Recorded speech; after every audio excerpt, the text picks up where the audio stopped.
ഇന്നലെ രാത്രി നിങ്ങൾ സ്വപ്നം കണ്ടോ? ഒരു കാര്യം ചിന്തിച്ചിട്ടുണ്ടോ? നമ്മൾ എന്തുകൊണ്ടാണ് സ്വപ്നം കാണുന്നത്? ശാസ്ത്രജ്ഞർ വളരെ കാലമായി ഇതിനുത്തരം കണ്ടെത്താൻ ശ്രമിക്കുകയാണ്. നമ്മൾ ഉറങ്ങുമ്പോൾ നമ്മുടെ മസ്തിഷ്കം പൂർണ്ണമായും ഓഫ് ആകുന്നില്ല. യഥാർത്ഥത്തിൽ ചില സമയങ്ങളിൽ അത് വളരെ സജീവമാകുന്നു.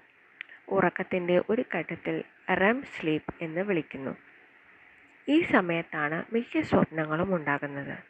അപ്പോൾ നമ്മുടെ മസ്തിഷ്കം എന്താണ് ചെയ്യുന്നത്?